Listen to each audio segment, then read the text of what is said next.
श्री राधे श्याम। आप सभी भक्तों को श्री धाम वृंदावन से गोविंदमयी शुभकामनाएं।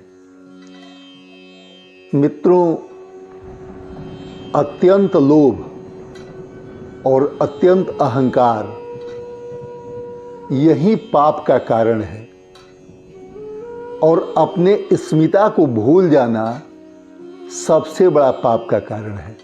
हुआ एक बार यूं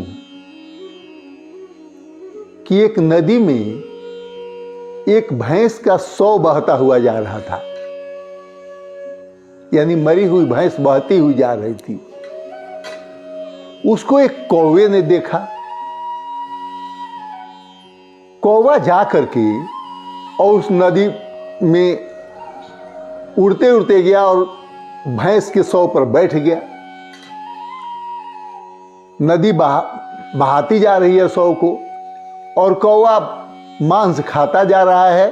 प्यास लगती है तो नदी का पानी पी ले रहा है, पुनश्च मांस खाता है, पुनश्च पानी पी लेता है। कौवा को अभिमान हो गया कि मेरे जैसा सुखी संसार में कोई है ही नहीं, और लोभ ये हो गया कि अब यह सुख कहीं मिलेगा नहीं, इसके अतिरिक्त मेरे को कोई कुछ करने की जरूरत ही नहीं है। कालक्रम बीतता गया। धीरे धीरे शव बहते बहते बहते बहते नदी का जो गंतव्य स्थल है समुद्र में वह भैंस का शव प्रविष्ट हो गया।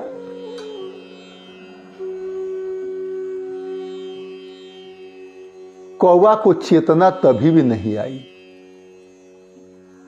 कौवा मांस खाने और पानी पीने में इतना मस्त था कि वह शव बहते बहते समुद्र के बीचों बीच पहुंच गया। समुद्र में बहुत सारे बड़े बड़े जीव रहते हैं, समुद्री जीव रहते हैं।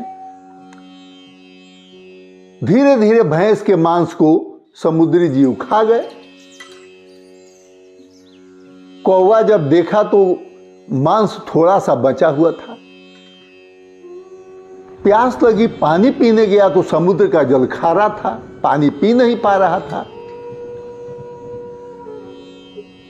तब तक जो बचा खुचा मांस था वो भी समुद्री जीव खा गए।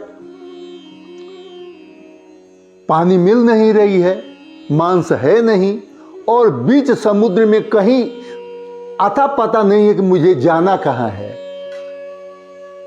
कौवा बेचारा अब अपने को पहचाना कि हम तो अपने जमीर, अपने अस्तित्व को छोड़ दिए, अपने मूल स्थान, अपने मूल जगह को छोड़ दिए, अपने मूल कर्तव्यों को छोड़ दिए। मेरा तो काम दाना चुंग लेने से चल जाता था, मेरा तो काम जूठे खा लेने से चल जाता था, मेरी जिंदगी तो कम से कम चलती थी। अब मैं क्या करूं? उसने वहां से उड़ना शुरू किया, लेकिन नहीं उड़ सका। मित्रों, समुद्र में कि इतनी दूरी थी कि वह उड़ते उड़ते उड़ते उड़ते नहीं उड़ सका। अंत में वह नारकीय जीव पुनश्च नरक में चला गया।